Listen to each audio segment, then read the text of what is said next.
I will get started. All right, welcome everyone. Good morning, good afternoon, depending on where you're joining us from today. My name is Claudia Ortiz. I am a climate strategy specialist in UNDP's Climate Hub, and I'm based in New York in headquarters, where I am welcoming all of you.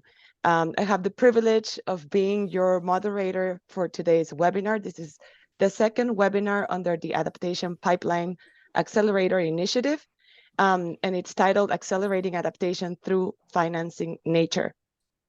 For those of you who are not familiar with APA, the Adaptation Pipeline Accelerator Initiative, it is led by the United Nations Secretary General with the objective of scaling up significantly adaptation finance for developing countries. UNDP is a key partner of this initiative. We are supporting currently 15 countries around the world to not only identify adaptation priorities, but also turn these into investment strategies, and finally into bankable, a pipeline of bankable proposals for further funding and financing. So why are we having this very important webinar today? Just as a matter of context, as we all know, there is a strong interdependence between a healthy climate, healthy ecosystems, and biodiversity and nature. There is a strong relationship between climate change adaptation and the conservation of nature and the restoration of ecosystems, as this helps to add resilience to the local communities and the local environment and reduce their vulnerability to a changing climate. This is why at least 100 of the NDCs have listed nature-based solutions as a key target, and more than half of the national adaptation plans include ecosystem-based adaptation as an approach that needs to be taken into account in order to increase resilience. Now, what we will focus on here is innovative financing alternatives and mechanisms in order to ensure that these ecosystem approaches are actually implemented at the scale that is needed to help these countries adapt to climate change. Before I jump into the agenda, I would just like to make 2 notes on logistics so that we can ensure the webinar runs smoothly today. First of all, please note that the webinar is being recorded. Secondly, we do count today with French, English, and Spanish interpretation. So at the bottom of your screen, you will notice a globe, and you can use that to switch to the language that you feel more comfortable with. We will have speakers speaking in Spanish. So at that point, I will notify you so that you can switch to the appropriate language. And lastly, please do ensure that you have questions as they come to your mind. Feel free to list them in the question and answer chat box, and we will try to make sure that we get those answered and addressed during the webinar, and definitely at the end when we have a question and answer session. So with that, I would just like to first get a sense of who is in the room. So we're going to ask you to answer a very quick poll to see which is your area of practice and the community that you're joining us today and that you're representing. So I will ask Sarah to please put up the poll on the screen. So as you can see, you can choose between being part of the adaptation community, the nature or biodiversity, finance community, maybe all of the above, and maybe other. And if you are part of the other, I welcome you to please introduce yourself in the chat box, and you can put your name and which is your area of expertise or practice. I see that many of us are part of the community of adaptation, nature, and biodiversity. A little bit slightly more on the adaptation side. Wonderful. So we know already we have a lot of practitioners in the room. It's very good to have you today. I think we can now close the poll, Saren, and maybe I will just quickly give a snapshot of today's agenda.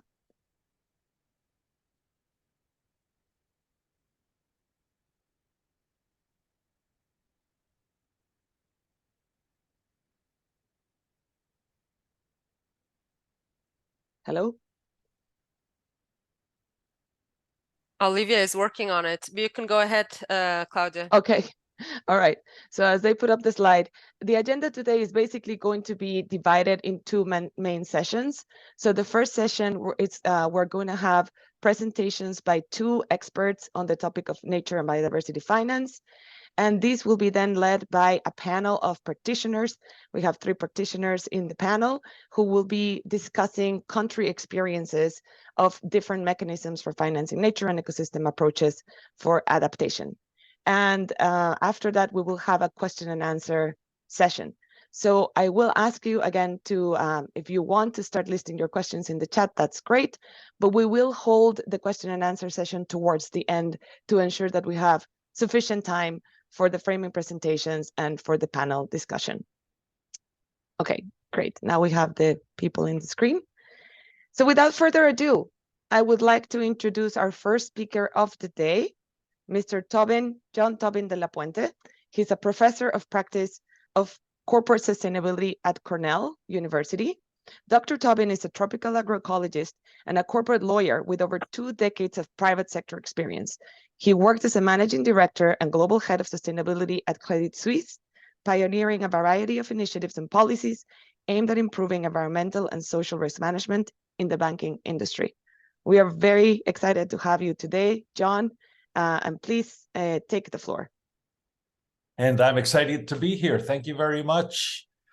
And let me see if I can share my screen and you're able to see these slides. Give me a moment.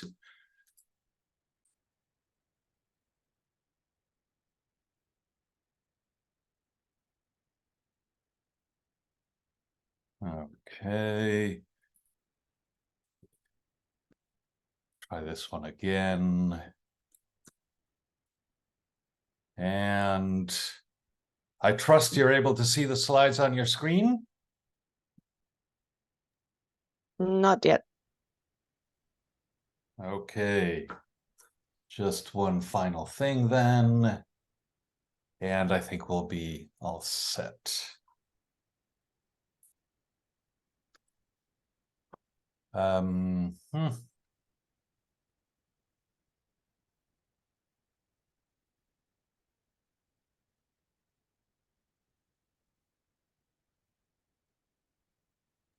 Still not. Oh, it's coming. Oh, now. there you go. Yep. Perfect. Just presentation mode. Thank you. All right. Thank you. I will let you know when there's 2 minutes left. That.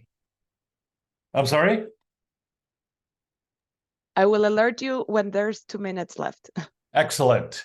Very well. So thank you very much all for joining, and let's get started.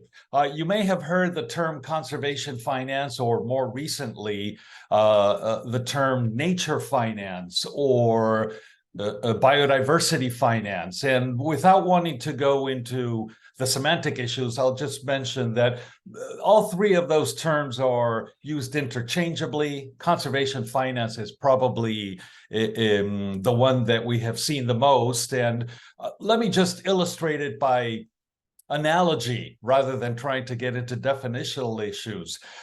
Conservation biology, which many of you will be familiar with, was developed to facilitate the deployment of biological know-how in the service of conservation.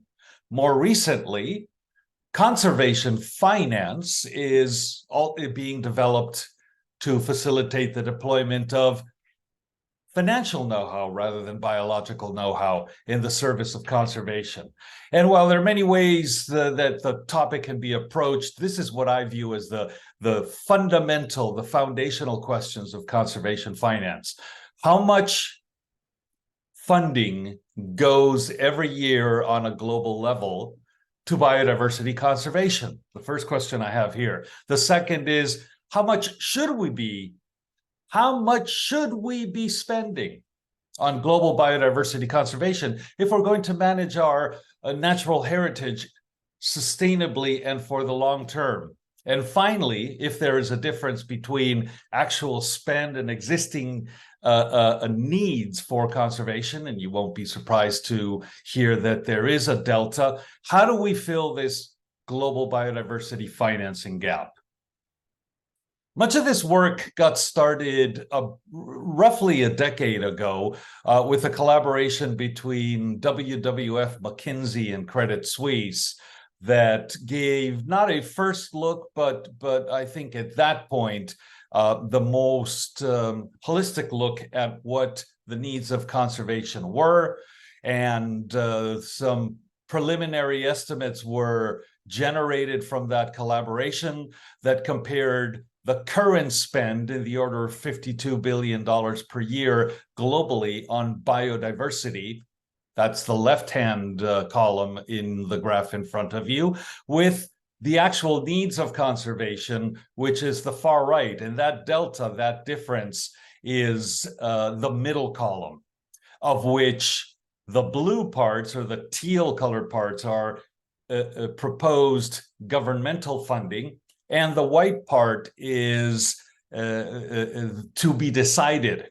It would have been very easy at that point to throw in the towel and say, what we can spend realistically is so much less than what is needed that we're never going to be able to meet the needs of finance. But I suppose the needs of biodiversity conservation, I should say. But the delta moment was when we recognized that that delta between spend and need represented approximately 1% of new and reinvested capital available every year, year after year, in the private investment markets, which is the direction towards which much of this work turned. Much more recently, there are two publications that have looked much more carefully and comprehensively at what the needs are and compared to what is being currently spent, and what some mechanisms might be that will help address that delta between spend and need. One of them resulted from a collaboration between Cornell University, the Nature Conservancy, and with the support of the Paulson Institute. And another is a book that is referred to as the Little Book of Investing in Nature. Some of you may have seen this book, and where, and I should mention, by the way, that UNDP was crucial in helping get this work delivered and put together. All kinds of support that really made this work feasible. And where this book goes one step further compared to the report that I just showed you before is, whereas some of the numbers that have been proposed are estimates for needs, but at a much very global level without a comprehensive look at solutions, where this book comes in is through, number one, the proposal of specific solutions that may serve to address needs, and secondly, the emphasizes the need of a financial ecosystem in to mainstream biodiversity. And that's this right-hand puzzle, which illustrates the fact that it's not just about individual transactions. If we're going to develop a thriving ecosystem, there has to be some support that facilitates that growth. Following the UNDP framework, the Pink Book, or the Little Book of Investing in Nature, proposes a series of products or funding mechanisms, as well as a series of case studies that illustrate much of the need. As far as the numbers, I won't go into any detail, but I just wanted to illustrate the fact that one of the findings of the report between Cornell, TNC, and the Paulson Institute, as well as the Little Book, is that as much funding as goes into conservation today, and that's these green bars here, it is working in opposition to a much larger amount of funding that is going into activities that are viewed as biodiversity negative. And much of that work has been done by the biodiversity team at the OECD, which has really done a lot to highlight the fact that nature negative, biodiversity harmful subsidies are something that needs to be addressed in concert with increased funding. These are the funding needs estimated for 2030 for the long-term management and conservation of some of the key ecosystems, both natural and productive land ecosystems, as well as some of the funds that would be required to facilitate the implementation of these mechanisms, and what are some realistic amounts that we could expect with support and with a concerted effort we could see deployed. In addition to John, 1 minute left, please. Beg your pardon? 1 minute left, please. Excellent. Coming to the end.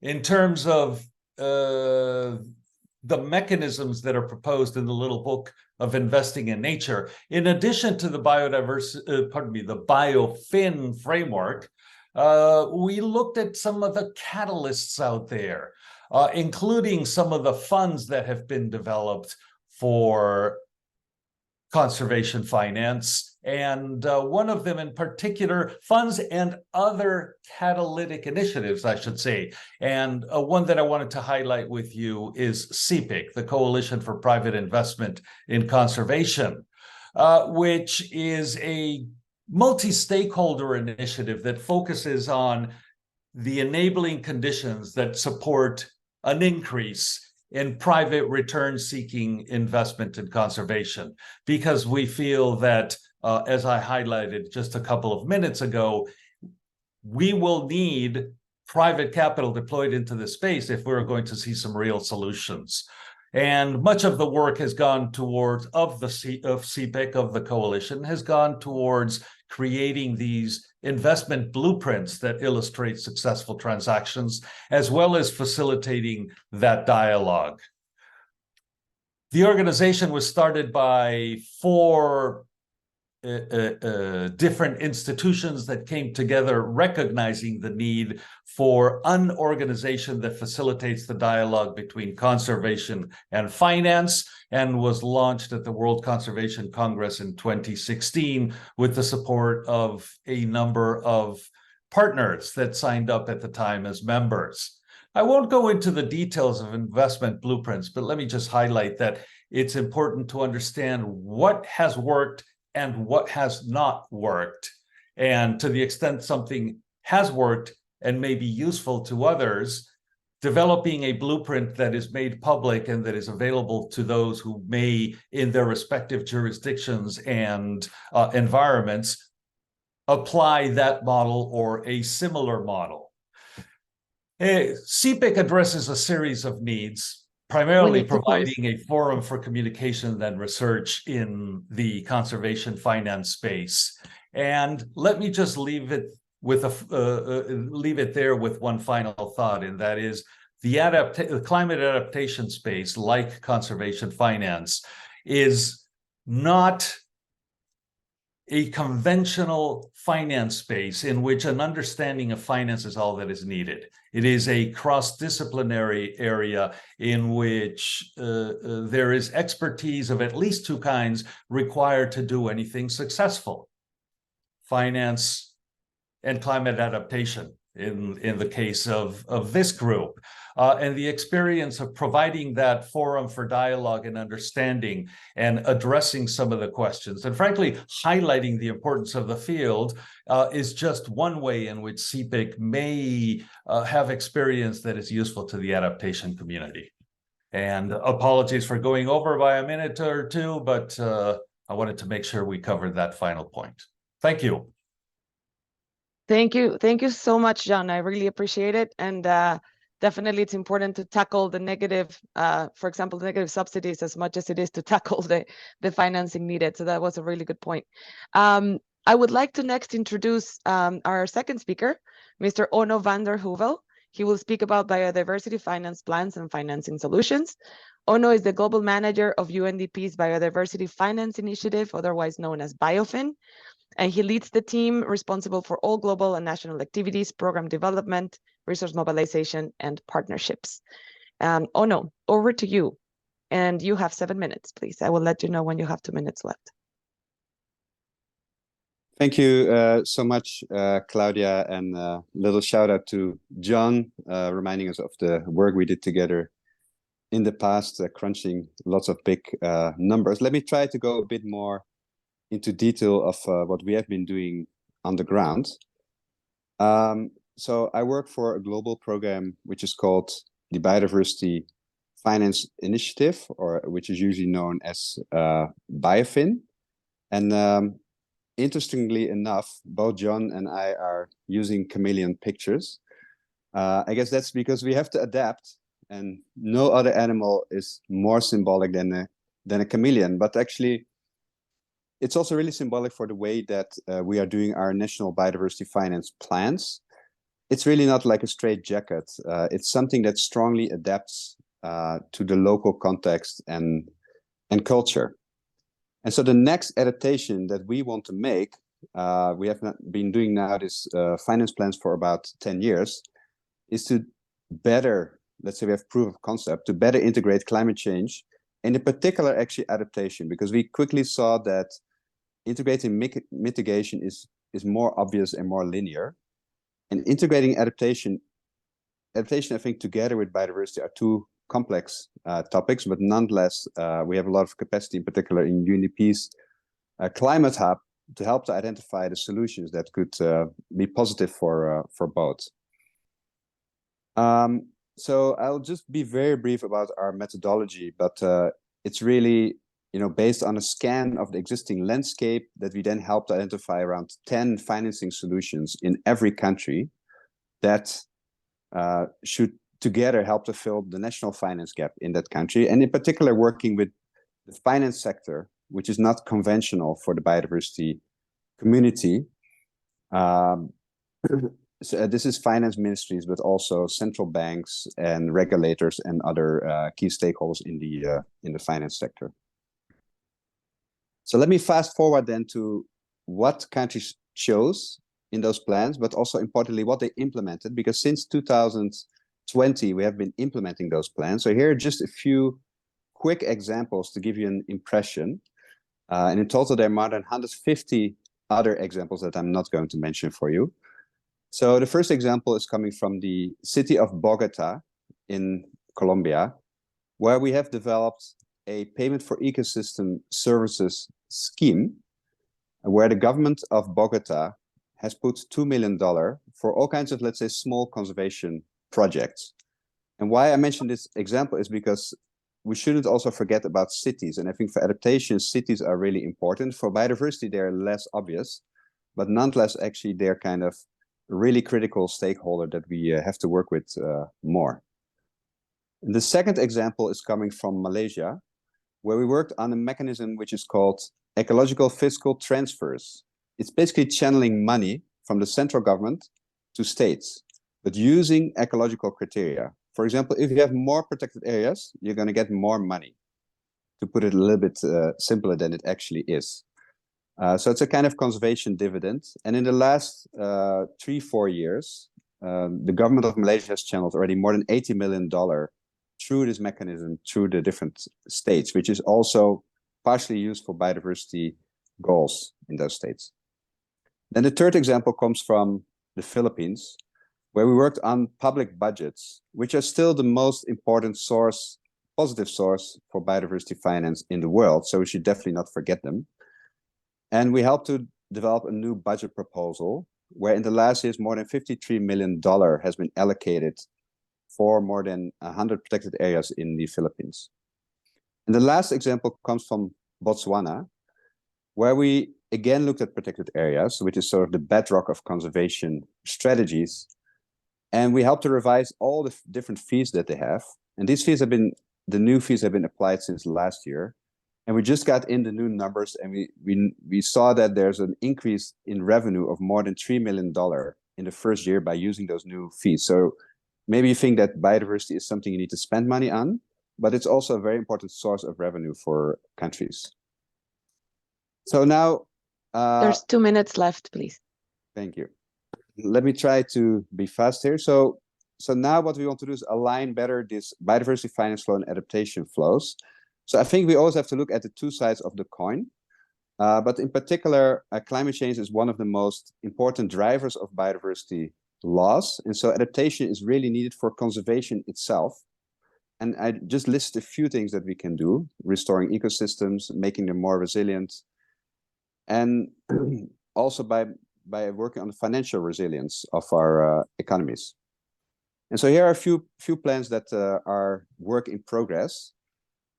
We want to find areas where we can integrate adaptation better into nature finance, and where we can integrate nature better into adaptation finance. I think they're sort of two separate fields of work, but especially want to identify what we call the twin wins, where we can have a sort of big impact on both. And so we are changing all our tools and our work streams to better tailor them to finding those different areas. So I think that's all I'm going to say here. And Claudia, back to you. Thank you very much on a wonderful presentation. And as always, great to see everything that has been done with Biofin. So I will now switch to the second part, and I do see questions are coming up in the chat. So for those speakers who have already presented, if you would like to start responding, please feel free to do so. And otherwise, we will have to take them in the end. So I will now move to the second part of this webinar, which is the panel of practitioners who will be discussing some of the examples from different countries on biodiversity and ecosystem finance. You can see the three speakers on the screen right now. And first, the first speaker will be Jorge Mario Rodriguez, and I will introduce him in a little bit. He will be presenting in Spanish, so please do feel free to switch the interpretation now to your language of choice. Jorge Mario Rodriguez, bienvenido. He has been the General Director of FONAFIFO.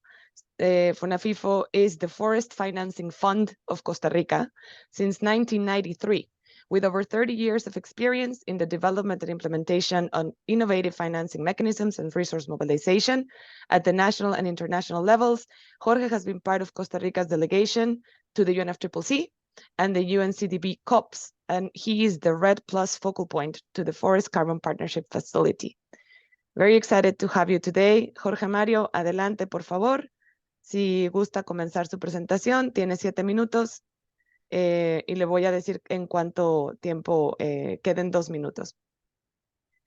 He will help us answer the following question today. So Costa Rica's payment for ecosystem service model is among the best known examples in environmental finance, making a major contribution to forest cover recovery. Can you please tell us a story of what has been achieved over the years and how this mechanism helps the country adapt to a changing climate? Sí, muchas gracias, Claudia. Muy buenos días, tardes a todos los colegas, hombres y mujeres.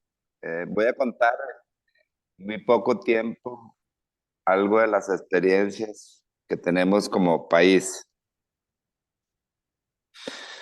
Bueno, como ustedes sabrán muchos, Costa Rica en la década de los 70 o 80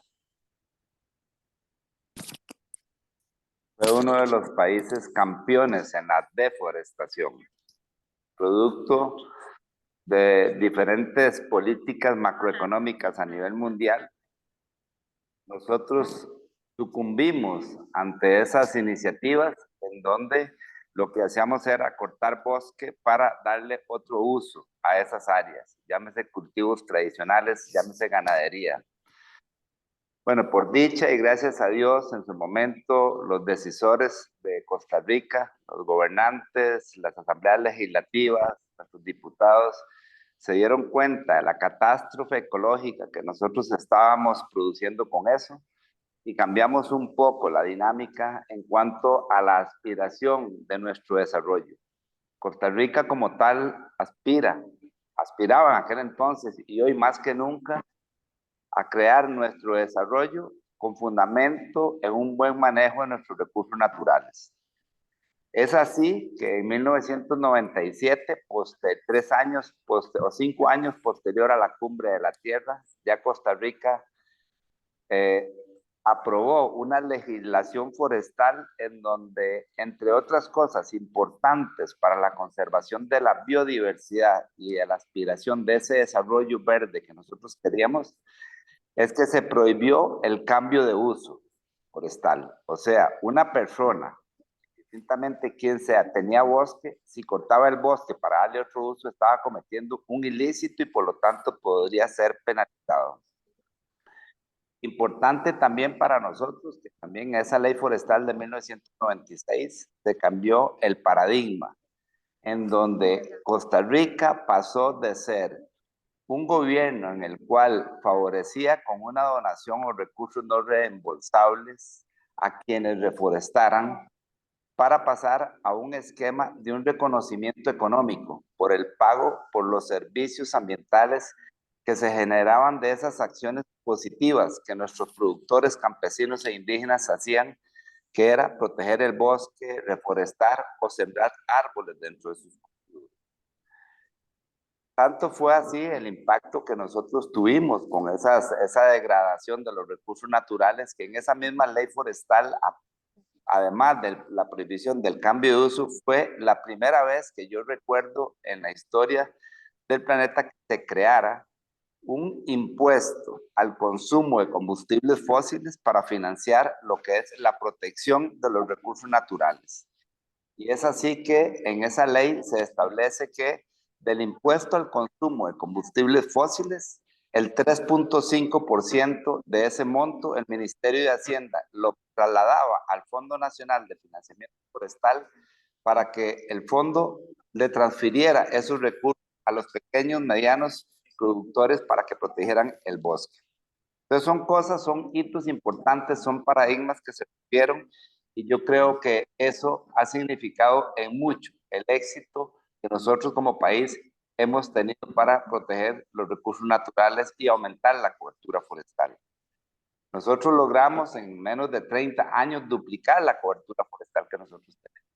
Logramos también darle valor al bosque, más allá de la madera, pensando en que su mayor riqueza es los servicios ambientales que se derivan de esos recursos. También importante para nosotros, y oyendo a John sobre la presentación de las finanzas, es que definitivamente la cantidad de recursos dirigidos a la conservación o al manejo de los recursos naturales es escasa en el mundo. Nosotros vemos que si acaso el 1% de los recursos que se derivan a nivel internacional van orientados a lo que es la protección de los bosques, y eso es parte del problema que el planeta nosotros estamos viviendo. Entonces, ante esa escasez de recursos, lo que nosotros en Costa Rica y en el Fondo Nacional de Financiamiento Forestal nos hemos propuesto es demostrarle a las autoridades fiscales, a las autoridades financieras del país, que efectivamente los recursos de ese impuesto están siendo trasladados a las personas que generan esos servicios ambientales. Yo creo, sin temor a equivocarme, que hemos pasado 7 gobiernos con este esquema, con este fondo de financiamiento, 7 gobiernos de diferentes posiciones políticas, y cada gobierno que pasa, más bien el programa se fortalece porque efectivamente hemos demostrado que los recursos están cumpliendo su función, están siendo orientados a los pequeños y medianos productores, y el mejor resultado que nosotros hemos tenido es que podemos decir que hoy tenemos más bosque que el que teníamos ayer. Importante para nosotros, y particularmente para muchos de los países que quieren iniciar esquemas similares a los de Costa Rica, es en cuanto a la gobernanza de esos fondos. No podemos nosotros pretender, si queremos sostener una política pública, que cada cambio de gobierno cambien las decisiones y cambien las políticas o los representantes. En todo caso, puedo decirles con toda confianza que para Costa Rica, el hecho de que tener un esquema de financiamiento que nos permite a nosotros estimar con bastante certeza año con año el ingreso que puede tener el fondo, eso es importante para la planificación a mediano y largo plazo, y eso es también una de las cosas que yo quería compartir con ustedes. Como vemos, los recursos para el financiamiento de la protección. Jorge Mario, un minuto más, por favor. Escasos. Un minuto más. Ok, como Un vemos, minuto más, gracias. ok, gracias. Como vemos, la cantidad de recursos que tenemos para la protección de los recursos naturales es escasa, y la mejor el mejor blindaje que podamos hacer nosotros es demostrarle a todos los contribuyentes de Costa Rica, a todas las instituciones fiscalizadoras y financieras del país, que efectivamente el impuesto está siendo bien utilizado, se está trasladando a los pequeños y medianos productores, y que precisamente eso es lo que le da fortaleza al esquema. Entonces, no quiero extenderme mucho, yo creo que es un tema que podemos hablarlo con mucho más tiempo, pero sí puedo decirles que este esquema es un esquema sostenible, es un esquema que le está dando valor a los recursos naturales, y también muy importante para el pequeño, mediano productor, a los campesinos, a los indígenas, que ese en muchos casos es el principal ingreso que tienen, y particularmente eso es lo que nos evita a nosotros esa degradación de los bosques o esa tala ilegal. Y también, nada más para concluir, Claudia, ahora estamos como país dando un paso hacia adelante. Entonces ya estamos hablando no solo del programa de pago por servicios ambientales en los ecosistemas forestales, sino que creemos fervientemente que la salud de los bosques no pueden estar mejor si es que en el otro lado de la finca, que no es bosque, las cosas no se hacen bien. Precisamente por eso es que estamos ahora comentando, y es parte de las políticas del nuevo ministro, don Franz Stackenbach, para lograr los recursos suficientes para también incentivar las buenas prácticas que se hagan en la parte agrícola y la parte pecuaria, y que eso nos permita a nosotros que el campesino, el productor, tenga ingresos por esas otras actividades, y que eso sería un resguardo para los bosques, puesto que si resuelve financieramente los ingresos por otras actividades, creemos que los bosques van a estar protegidos.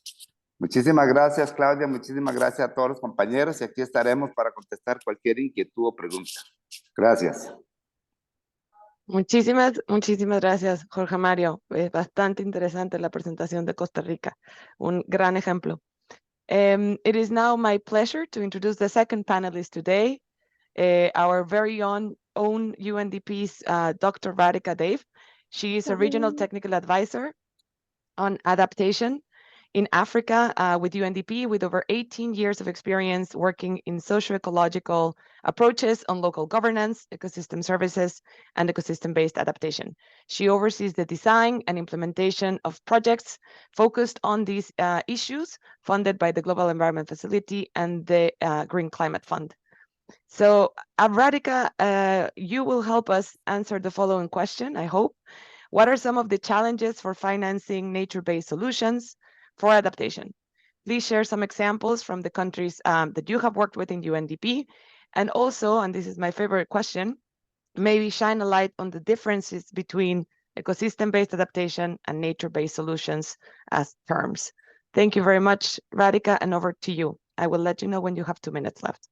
Okay, thank you, Claudia. And can you see my screen? Okay. Yes, we do. Perfect. Okay, great. Thank you. So thanks for the introduction. I will start with your last question, actually, which is what are nature-based solutions, and what is the difference with in between nature-based solutions and ecosystem-based adaptation?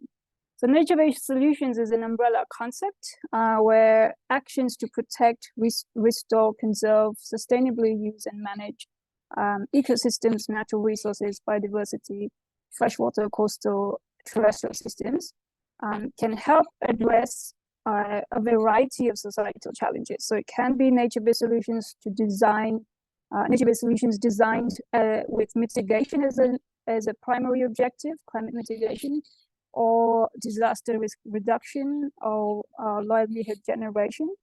But the key point here is that ecosystem-based adaptation as a concept has been pulled together, developed really, and worked on over the last 15 years, more than 15 years.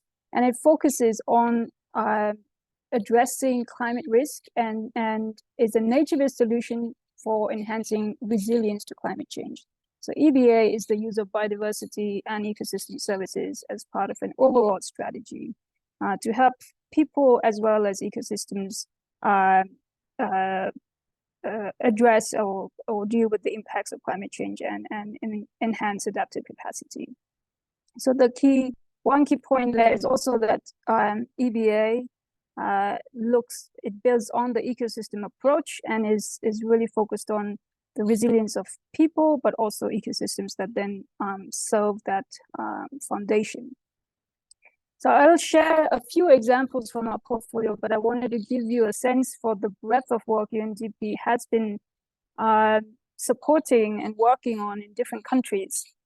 So there are diverse settings across which ecosystem-based adaptation as a strategy has been implemented or have been implemented, and these include systems such as agricultural landscapes, forest landscapes, wetlands, agricultural mosaics, coastal zones, and of course also urban areas. And again, the objective here is to reduce and mitigate the impact of hazards on people and strengthen ecosystem resilience itself. So you'll see that the bulk of the financing that we have worked with for EBA is really coming from donor funding, GEF, GCF, the Adaptation Fund, bilateral financing. And these are some of the examples that I will share before going on to what's needed to scale up EBA or nature-based solutions for adaptation. So the first example is really around the role of forests, wetlands, and freshwater systems on risk reduction as well as livelihood generation. And one of the examples here is a Green Climate Fund supported project in Uganda, where over 60,000 hectares of wetlands are being restored across 20 districts in Uganda, working with 500,000 people as direct beneficiaries. And the expected objectives, expected results are increased water storage, flood control, as well as increased biodiversity through the reversal of the degradation process that these wetlands have experienced over the last several decades. There are similar examples in El Salvador with the Adaptation Fund, and in Colombia, and I won't go into these, but wetlands and wetlands and inland forests form a large, an important component of the nature-based solutions for adaptation. The second set of examples is really around, I think quite famous examples around coastal hazard reduction through the protection, improved management, restoration of coastal ecosystems such as mangroves, coral reefs, coastal marshes.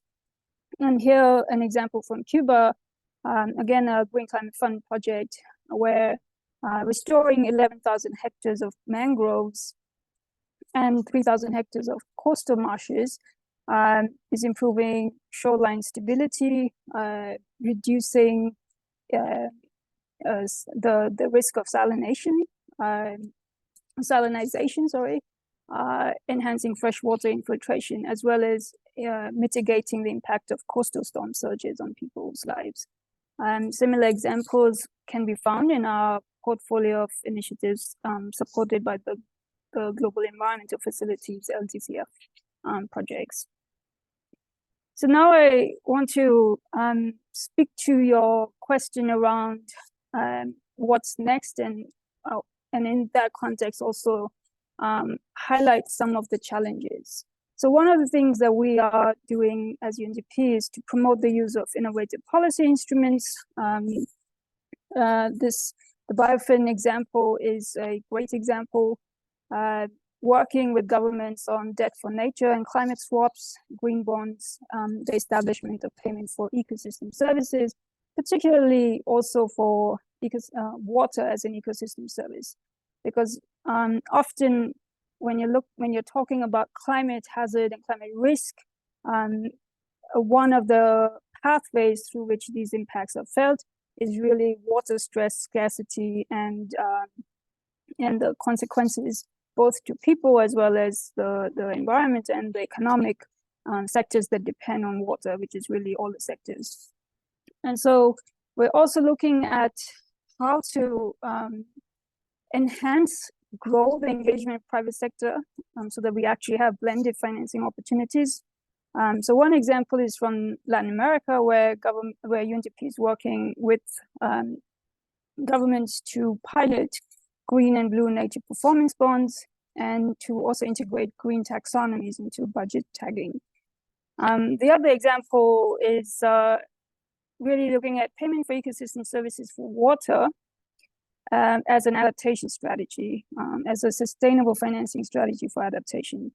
And here, this is an example of a program that we're developing in Southern Africa through the systematic design of catchment investment programs.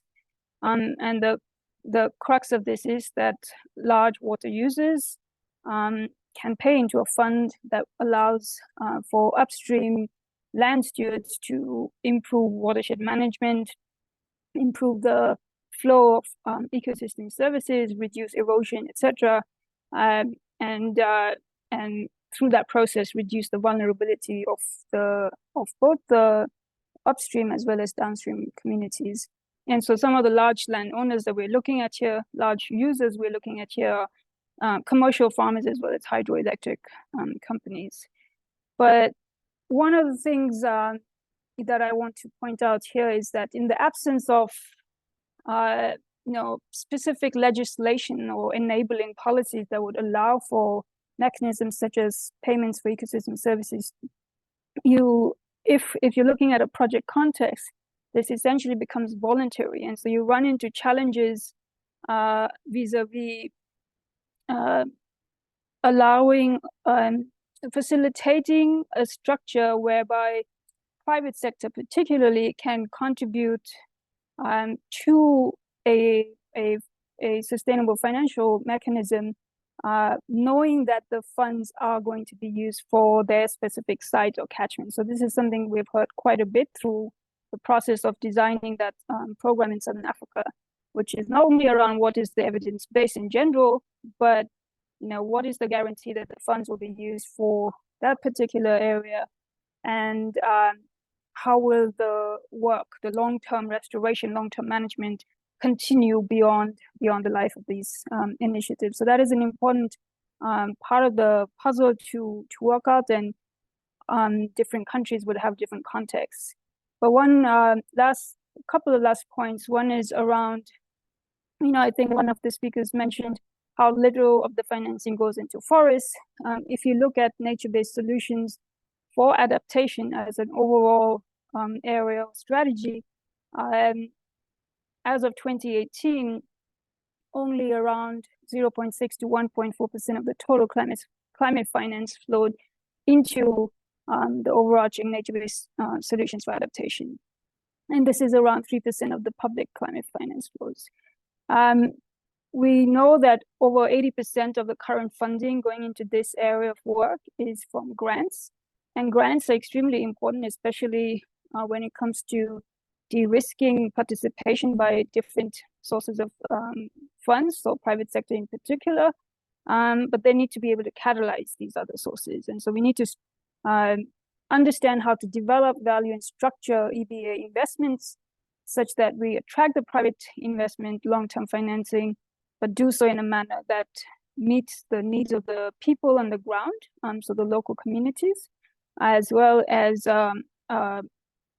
puts in place a mechanism that will allow for long-term adaptation through ecosystem-based approaches.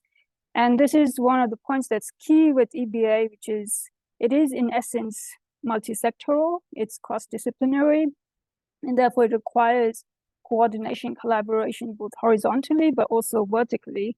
And vertically from local to national, but also national to regional, especially again, when you think about water as a transboundary resource as well.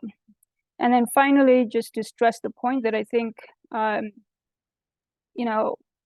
we need to continue to support enhanced understanding of how nature-based solutions for adaptation can be integrated into climate and development plans, such that enabling legislation is actually there to allow for long-term financing, and understand that the evidence base for NBS is there, but also growing. And I think one of the points here would be that this area of work also then benefits from systematic long-term consistent monitoring in order to continue to build on that evidence base. So I will stop there. I'm not sure if I went over time or Yes, thank you. but, okay. I was trying I to didn't hear do you. private messages. No, I did a private Sorry. message, but it's Okay. okay. I think maybe people Alright. can't see them. But thank you very much. It was also very interesting and very thorough, and nice to see examples also from different countries in different sectors. So thank you for that. We will move now to the last panelist of today, Mr. Alain de Comarmond. I hope you can hear us. Okay, there you are. Alain is the fundraising and partnerships manager of the Seychelles Conservation and Climate Adaptation Trust. He has worked over 20 years at the Seychelles Ministry that is responsible for the environment, and he has served in several boards, such as the chairman of the Waste Management Fund Board, the co-chair of the Seychelles National Marine Spatial Planning Steering Committee, and the project director for the biodiversity-related GEF projects. He joined the Conservation and Climate Adaptation Trust as the fundraising and partnership manager in March of this year. So congratulations for that. And Alain, you will hopefully help us answer the following question. So Seychelles is famous for having completed the world's first debt restructuring for adaptation and for issuing the world's first blue bond. Could you please share SECAD's experience with these financing instruments and how you target both conservation and climate resilience in your investment decisions? Over to you, and I will let you know when you have 2 minutes left. I guess I will have to open my microphone for that. Thank you. Thank you, Claudia. Good day, everyone. Special hello to Ono. I recall during my time in government, we worked on the biofilm initiative a couple of years back. So nice to see that the initiative is still going strong. I think my presentation was supposed to be shared from the other side, please. Yes, just 1 second, please.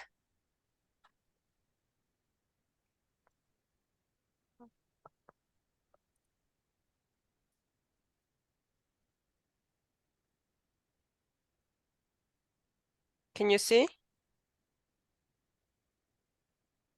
Good on my side. Thank you very much. So as Claudia has mentioned, my presentation, you've heard a little bit about the theory, some of the principles, and I'm hoping through my presentation to illustrate some of the experiences of Seychelles in applying some of these principles and approaches when it comes to financing, principally more towards blue financing, because this is the area where we've mobilized the most resources, especially innovative financial resources. So I represent SECAD, as mentioned. Next, please. So SECAD is for short for the Seychelles Conservation and Climate Adaptation Trust. We came about through the world's first depth swap for nature and adaptation that happened after a very lengthy process of negotiation for our sovereign debt. And also, as mentioned by Claudia, also the world's very first blue bonds. We are an independent trust, independent of government, though government forms part of our board of directors, but also we have directors from the private sector as well as NGO sector. So we are responsible for providing financing to players in Seychelles when it comes to climate adaptation and conservation of the marine space, but also promotion of the blue economy. And we do this through different cash flows, which I'll go into some detail to explain in terms of how we use this financing to implement national priorities. Next.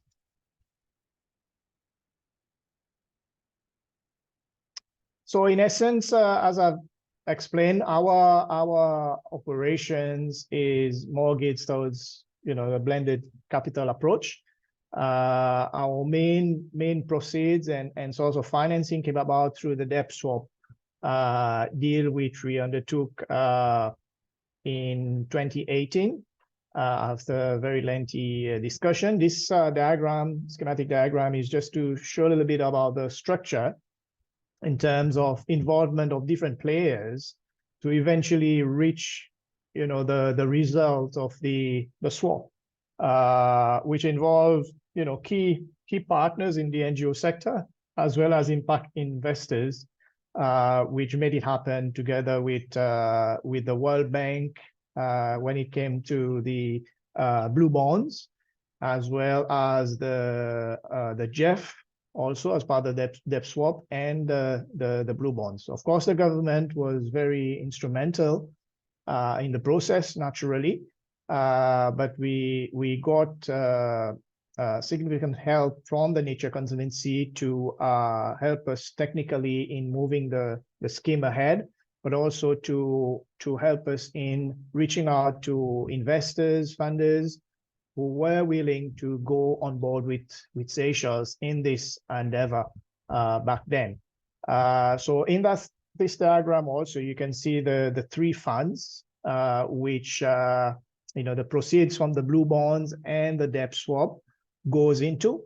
So firstly, you have the Blue Grants Fund, which is our internal grants program, which we give out grants of different scales up to close to $200,000 every year to 5 strategic objectives of the trust, which includes promotion of the blue economy, climate adaptation, marine conservation, conservation of the marine environment, and also in regards to research and other activities related to these areas. So as you can see, there was some injection from impact investors, but also grants and philanthropic contributions, which came together to eventually make the scheme a success when it came to the blue bonds and the debt swap arrangement. Next.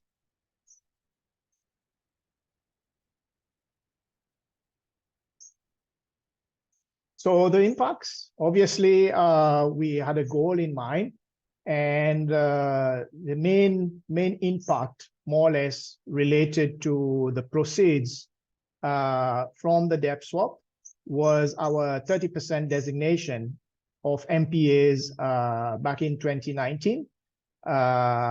And this formed part of a bigger plan called our Marine Spatial Plan, which not only had a conservation objective, but also accessibility in terms of fisheries and other economic activities that was happening within the EZ of Seychelles. And of course, climate adaptation work in the EZ. And the debt swap also has guaranteed a continued stream of capital and financing for the next 20 years. And as part of our portfolio, of course, we have an endowment fund, which would mature in 36 years' time. And this is much longer investment, which will again help towards our conservation objective, but also more and more in line with the increased cost to adapting to climate change risks. Next.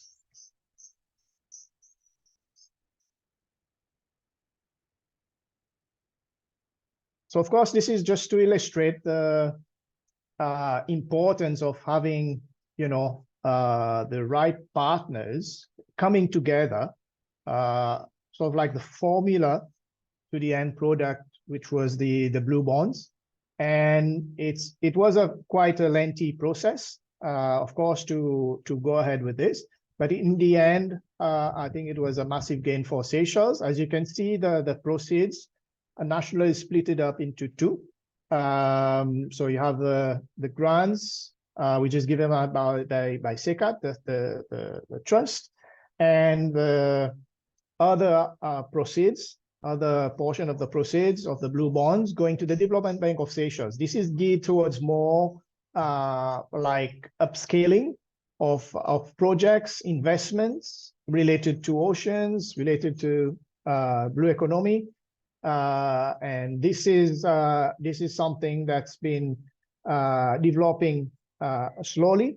And we hope that this would help in the progress and development of the country as a whole. So you have these two arms, two proceeds contributing towards, you know, two directions related to climate adaptation as well as conservation, but also investment related to the ocean. Next.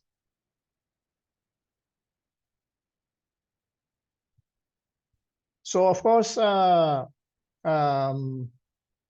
results from all this work guarantees on an annual basis around $700,000 US that goes into our grants management system and our grant program, which we give out to organizations, individuals, institutions working within the marine conservation, climate adaptation area in Seychelles on an annual basis through call for proposals. So this is guaranteed for the next 20 years. And as I've mentioned, for initiatives going more towards investments and businesses, then there's this other avenue through the Development Bank of Seychelles, which businesses can tap into. And this is in total around 12 million US dollars that's available for all this work. Next. So this is just, I've mentioned very briefly the 5 strategic objectives. So we work, the bottom row, our work, our focus, and our objectives related to these funds or structures has to be aligned with these 5 strategic objectives. As I've mentioned, climate change adaptation is a key aspect of that, as well as protection of the marine environment, disaster risk reduction, and the blue economy. Next.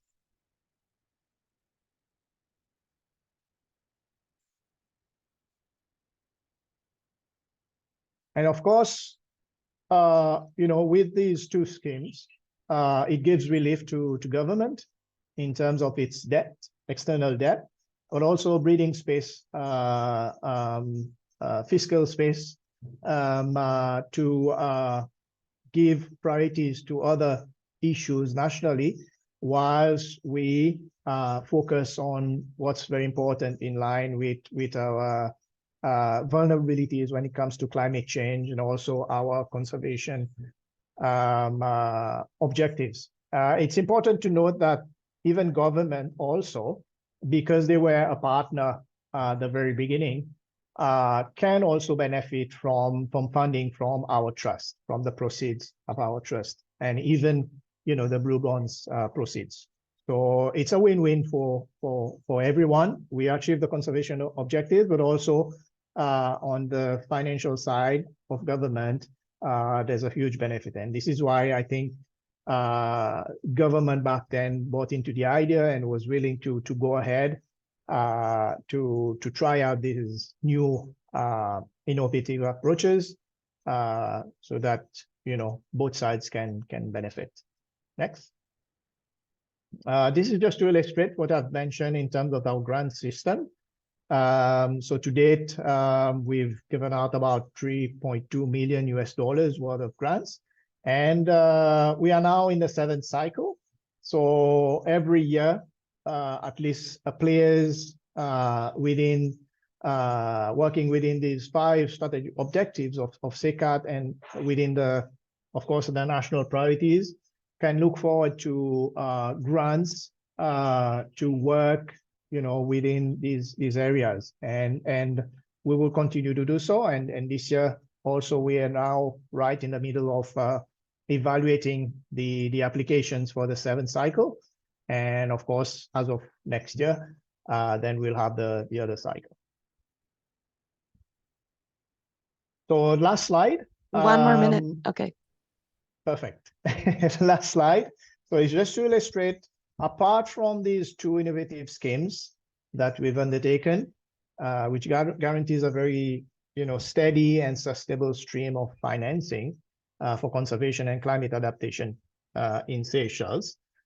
This also has prompted other partners from coming into the spectrum in supporting or complementing actions which the debt swap proceeds and the blue bonds proceed was targeting. So we have several partners which are working very actively in the area of ocean conservation, as well as climate change adaptation, climate change mitigation.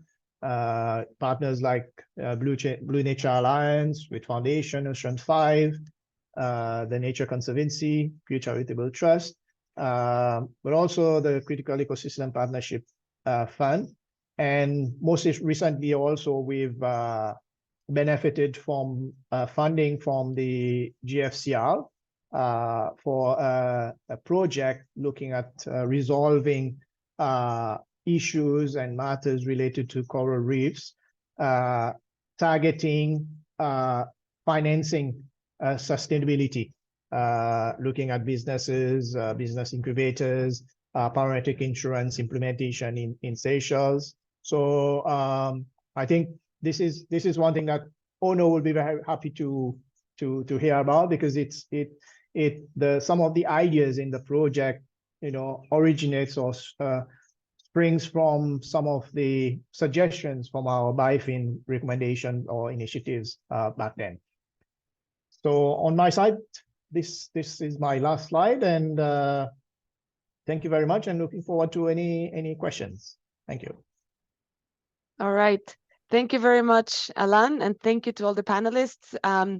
So we're now going to have a Q&A session, and I think maybe just to break the ice a little bit, if I may ask all of you to please put up your videos, to open your camera so we can see all of you on the screen, and then we can have the audience raise their hands and unmute whenever you want to ask a question. But just to get the ice sort of broken, I will pose one question to the panelists, and for 1 minute answer. And please, feel free to just raise your hand to say you want to answer first. But it's a very simple question. If you were able, based on all of your experience and everything you said, if you were able to provide your top advice to the government of a country to scale up financing for nature and adaptation, nature-based approaches for adaptation, what would your top advice be? And you would have to answer that in 1 minute. And since I see Alan on the screen, maybe I will start with Alan. Well, I would say identify the right partner, and partners with experience, in the domain, partners that have tried and tested, especially innovative ways of financing, because this is what we did. We were very, very brave back then, to give it a try on two major approaches, debt swap and then the world's very first blue bonds. But we were comforted by a partner with much experience and expertise. So I think this is the very first one.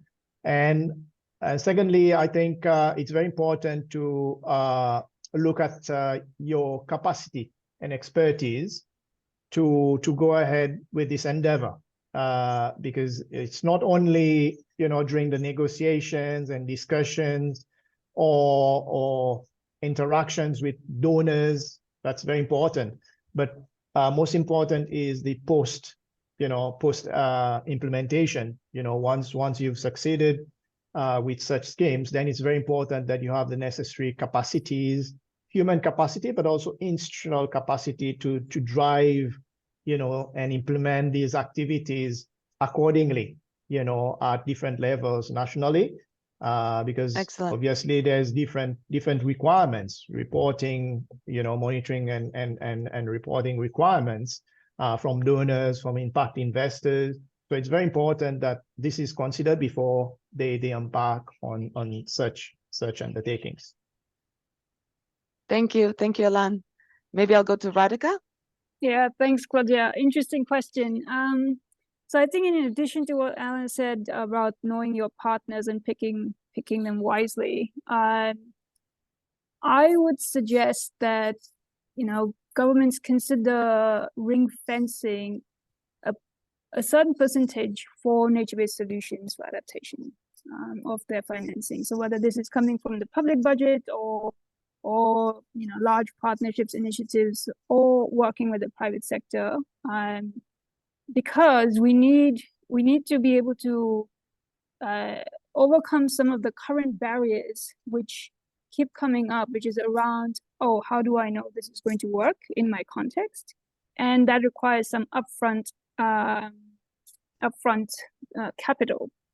So I think one is consider ring fencing. The other is really also there are lots of there are many initiatives to start valuing the ecosystem services the country has, but also in many cases they're not implemented. So you get an understanding, but you don't necessarily implement and integrate into your national accounts, right? So I think we need to find a way of doing that so that it's actually integrated into budgets and into national accounts, and through that also secure longer term financing, as well as not only to restore but to protect what's there in place. So yeah, some ideas from my side.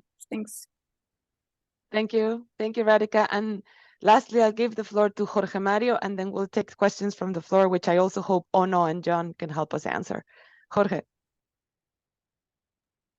En un minuto, tu top advice.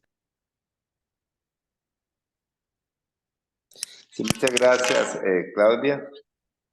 Tal vez con respecto a la pregunta para la adaptación de la conservación, yo voy a mencionar 3 cosas de las muchas que uno puede tal vez enlistar para favorecer esto, ¿verdad?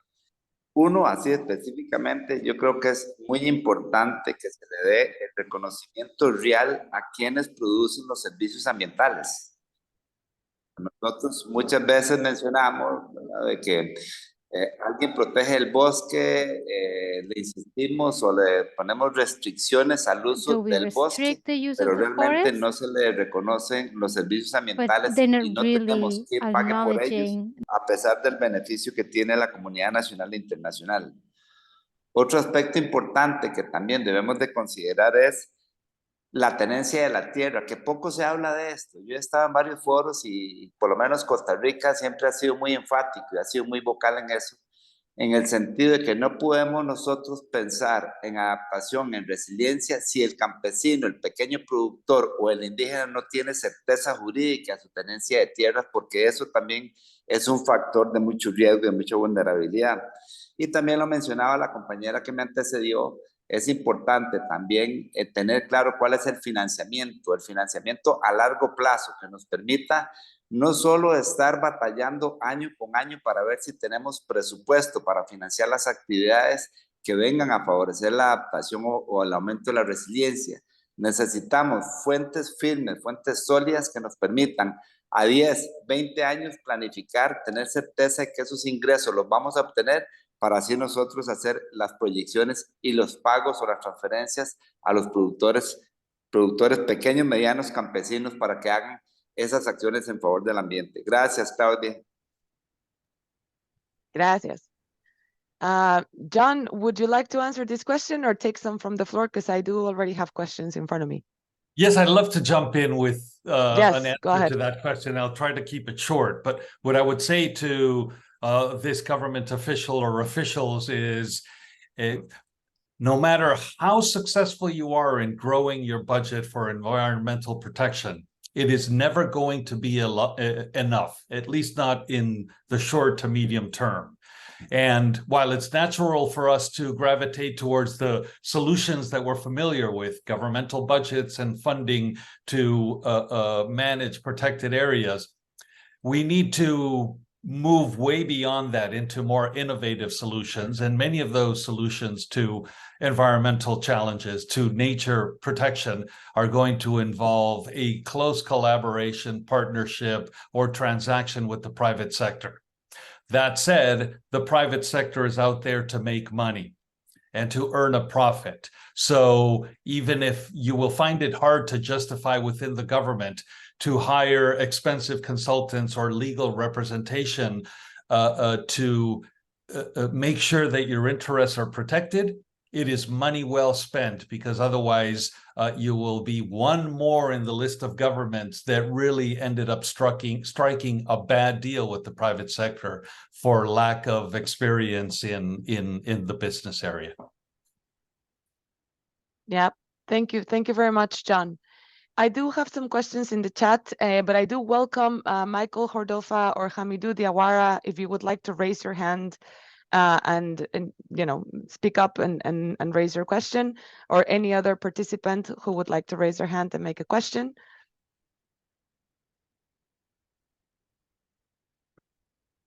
Okay, I see Mohamedou Sow.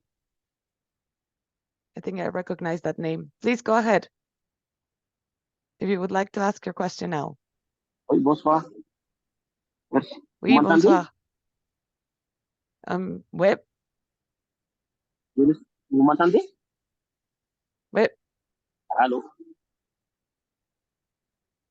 Oui, bien C'est sûr, bon, allez, vous avez mon son, là? allez. Ouais, excusez-moi, je suis dans le hall du centre de conférence du Kenya à Nairobi, dans le cadre de la semaine africaine du climat. Donc, il y a trop de bruit. Mon micro fait du bruit, c'est à cause de ça. Donc, je vous remercie d'avoir fait cette invitation et pour cette approche très intéressante des solutions basées sur la nature. Donc, moi, j'ai beaucoup apprécié l'expérience du Seychelles et tout ce que les exposants ont exposé dans le cadre de l'approche. C'est très intéressant. Mais dans les pays comme Excusez-moi, le nôtre, est-ce que dans vous pouvez répéter la question, s'il vous plaît, parce que l'interprétation, c'est mauvais. Ok. I don't know. Ah, ok, vous m'entendez là? Il faut... Et comme ça, c'est bon? Vous m'entendez là? C'est mieux. Okay. I can try to translate if you speak slowly. Donc, je disais que j'ai beaucoup apprécié l'expérience du Seychelles et même les autres expériences qui ont été partagées dans le cadre de cette réunion. Mais nous, on est des pays où, quand on parle de solutions basées sur la nature, les gens ont souvent peur. Ils ont tendance qu'on est en train de protéger les herbes, les forêts, l'eau, tout ça, au détriment des communautés. Donc, il faut qu'on arrive dans ces genres d'approche à intégrer les communautés comme étant une composante de cette approche solution sur la nature. C'est-à-dire qu'on fait ça pour eux et avec eux. Et par eux aussi, parce qu'il faut que ce soit acteur de cette solution basée sur la nature. Ça, c'est un point très important sur lequel j'aimerais qu'on insiste. Et ma question, c'est est-ce que maintenant, avec les différentes approches partagées là, est-ce qu'au niveau de l'UNDP, il y a des opportunités ou des lignes budgétaires ou des systèmes de financement que les pays peuvent demander ou formuler des requêtes pour dire, voilà, moi j'ai une solution basée sur la nature, par exemple, un pays comme la Mauritanie a besoin de ça dans le cadre de la restauration des terres dégradées, de la lutte contre la désertification. Donc, est-ce qu'on peut faire une requête dans ce sens aujourd'hui au niveau des systèmes de financement du UNDP? Merci. J'espère que vous m'avez bien entendu. We hear you. It's fine. If everybody else heard the question, otherwise I can repeat it.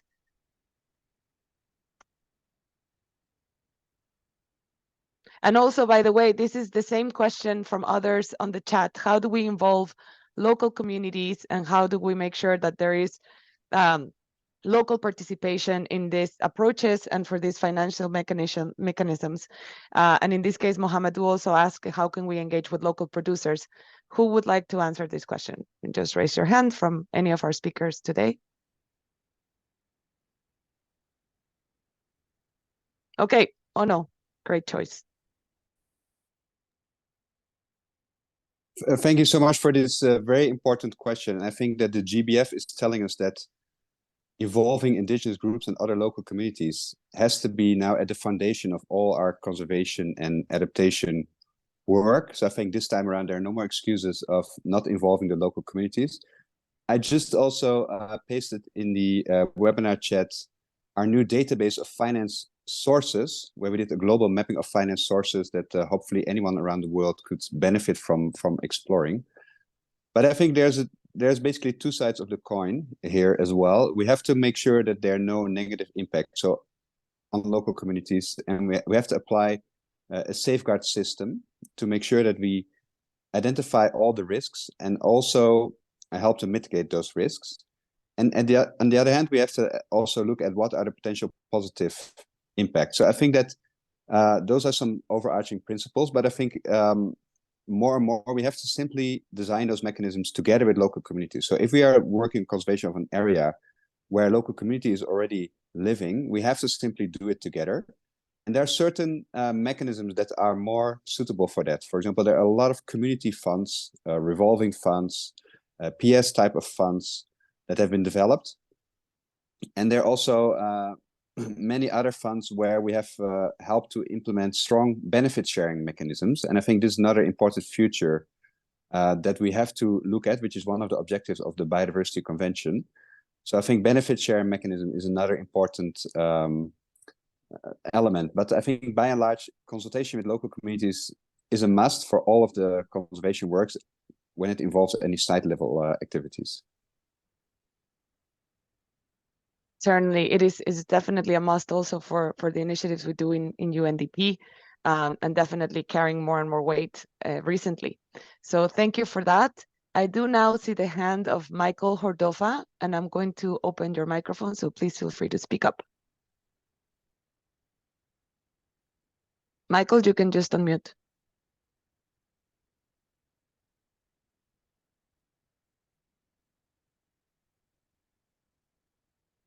Yes, please. Yes, we hear you. Can you hear me? Yes. Mine is a simple question, I think so. It's regarding to that of, what's the difference between that of the blue economy and the green, I mean that the blue bond economy and the green bond economies. The other is, it's relating to that of, the nature-based solutions with regarding to that of the local community lead adaptation. So what's the difference, and as well as similarity between that of the local lead adaptation as well as the nature-based solution in terms of the association between them, and there's quite difference between them. Thank you. Okay. Would anybody like to tackle the first question, the difference between the blue economy bonds and the green economy bonds? Or blue bond economy and green bond economy? I'm happy to take it if no one else wants to jump in. So I think it's really about the use of the proceeds is the difference, where green bonds that came first are largely about terrestrial projects, forestry, energy, infrastructure on land, and then blue bonds, but of course Ellen knows much more about it. The proceeds are being used for marine conservation, restoring coastal ecosystems, mangroves, and so on. So I think the main difference is in the use of proceeds. The actual mechanism can function exactly the same, but the use of proceeds is for a different topic, and that's why they've been branded with different beautiful colors. Yeah, Alan, I'd just go like ahead. I'd just like to reiterate the same. Because I'm not financial expert, I was hoping maybe John could come in on this one. But I know from the design back then, it was modeled on the existing green bonds,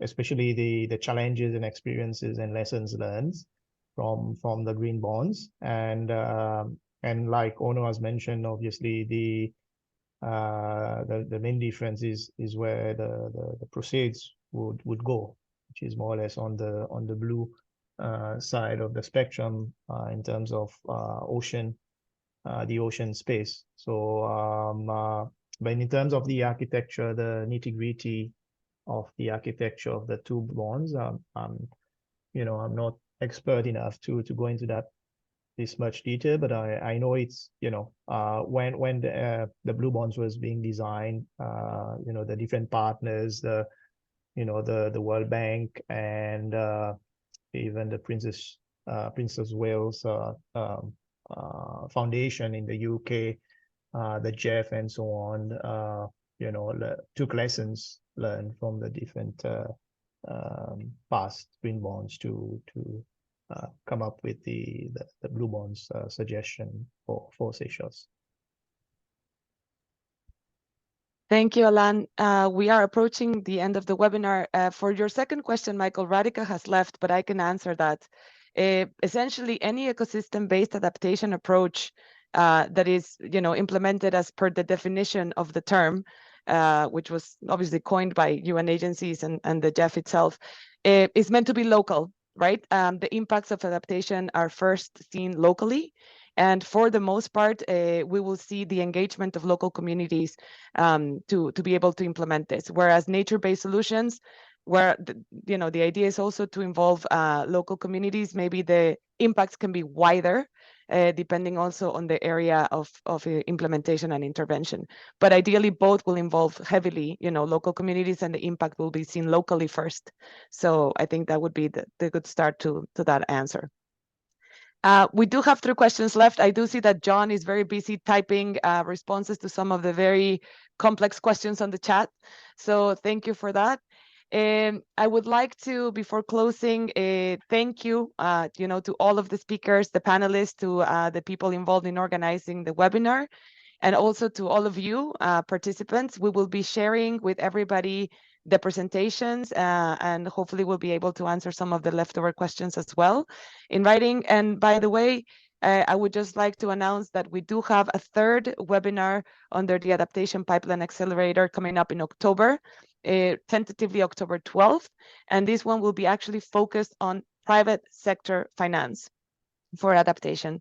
So we will keep you posted on the dates and the speakers and everything. And for now, I would like to close this webinar and thank everybody very much for their participation. Thank you, and until next time. Thank you. Bye. Thank you. Thank you. Take care. Bye-bye. Bye-bye. Bueno, hasta luego. Hasta luego. Muchas gracias. Un placer.